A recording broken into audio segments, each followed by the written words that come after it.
Vous savez, quand on lit l'Évangile à la messe, mais aussi quand on lit l'Évangile à la maison, il est toujours important de regarder ce qui vient avant cet Évangile que nous lisons. Pourquoi? Bien parce que le contexte est très important pour nous faire voir le message complet que le Seigneur veut nous donner.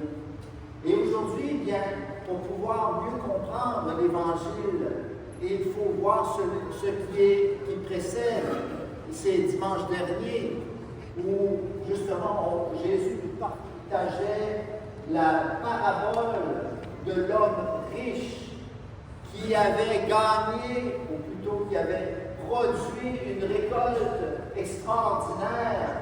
Il n'y avait plus de place dans ses greniers, alors il avait planifié, il avait projeté de faire de plus grands greniers où il pourrait mettre tout son grain et tous ses biens, et ainsi, eh bien, qu'il puisse se reposer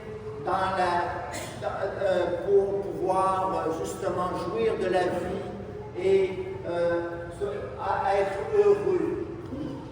Et le Seigneur lui avait dit, bien, tu es fou parce que c'est ce soir même qu'on va te redemander ta vie. Et ce que tu auras accumulé, toutes tes richesses, qui est-ce qui les aura?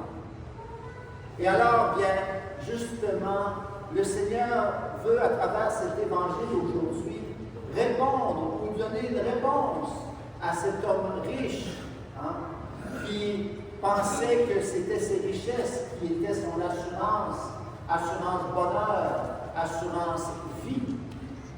Et alors, bien, justement, qu'est-ce que Jésus nous dit aujourd'hui? Il dit, sois sans crainte, petit troupeau, votre Père a trouvé bon de vous donner le royaume.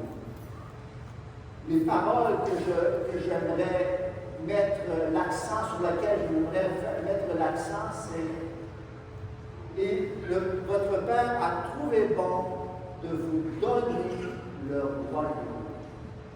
Voyez-vous, le royaume de Dieu, la vie éternelle, le bonheur sans fin, c'est un don gratuit de Dieu. Ce n'est pas quelque chose que l'on acquiert à la force du poignet avec nos efforts personnels. C'est vraiment un cadeau gratuit que Dieu nous donne à chacun de nous. Et justement, pour que nous puissions recevoir, accueillir ce don gratuit de l'amour de Dieu, il faut que nos mains, eh bien, soient occupées à servir nos frères et nos sœurs dans l'amour. Parce que c'est l'amour qui nous donne l'amour. Et c'est l'amour qui fait que nous pouvons accueillir son amour. Alors, justement, c'est ça que Jésus nous dit aujourd'hui. Restez en tenue de service et gardez vos lampes allumées. Alors, l'amour veille, l'amour rend service, l'amour se donne gratuitement pour les autres.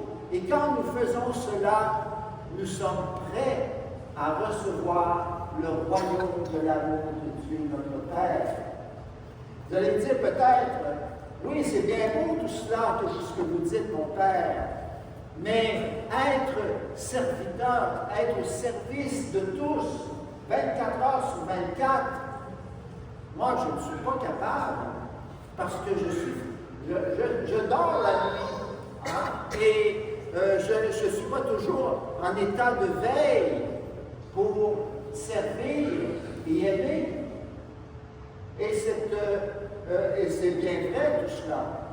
Alors, justement, le pape François, j'ai lu un texte cette semaine qui répondait un peu à cette objection, qui disait justement que, eh bien, nous sommes tous, un jour ou l'autre, d'une manière ou d'une autre, tentés de lever le pied, comme on dit, sur l'accélérateur de l'amour, du service des autres. Et cela, eh bien, c'est parce que nous avons cette tentation de la tiédeur spirituelle. Hein? Des fois, on est rempli d'énergie, de l'amour de Dieu, et là, c'est facile d'aimer les autres, de les servir. Mais il y a d'autres moments où on est fatigué, on est épuisé, on n'a plus le goût de rien. Alors ça, c'est la tiédeur qui s'approche de nous, disait le pape. Et la tentation, bien justement, de cette tiédeur, eh bien, nous projette dans une vie de paresse, souvent, qui étouffe le feu de l'amour. Ce sont les paroles du pape. Le tiède réserve à Dieu et aux autres des petites portions de son temps et de son cœur, en cherchant toujours à les réduire le plus possible.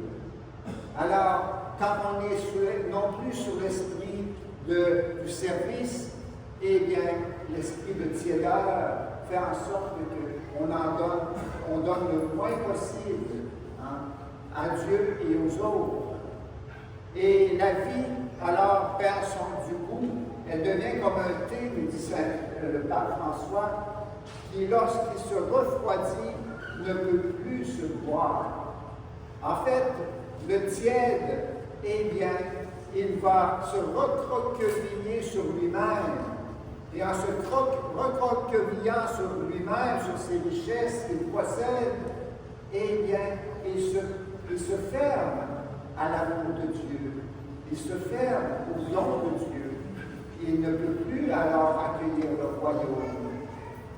Et enfin, le pape prend une image du tissage de tapis. Vous savez, ils font des tapis avec des beaux motifs, des belles images. Et dit, nous sommes tous un des fils de ce tapis. Si nous sommes seuls, eh bien, nous ne pouvons pas former cette image du tapis. Mais c'est en étant tissé avec les autres que l'image, elle devient possible. Elle va se matérialiser sur le tapis. Alors, l'important, c'est d'être unis avec les autres. Et c'est ça qui va être notre salut, au fond. Parce que quand nous sommes unis aux autres, et bien, dans la charité, dans l'amour, eh bien, on n'a pas tous la nécessité d'être dans la veille. Hein? On peut des fois être pris par la faiblesse, le manque de vigilance. Mais Dieu, justement parce que nous sommes unis à nos frères et à nos sœurs de la communauté, de la famille de Dieu, eh bien, eux, ils vont nous faire entrer dans l'amour de Dieu, même si nous n'avons pas été capables de veiller. Et c'est pour ça que c'est si important d'être unis en communauté, en famille de Dieu, pour pouvoir justement répartir nos forces, et parce que Dieu ne veut pas nous sauver de manière individuelle, mais en famille, en communauté. Et c'est pourquoi il y avait un vieil adage dans la théologie qui disait « Hors de l'Église, point de salut ». Car Dieu ne veut pas récompenser des individus parce qu'ils ont produit plus de blé, qu'ils ont eu plus de succès, mais il veut nous donner son amour gratuit de manière à sa famille, à tous ceux et celles qui sont unis dans la charité.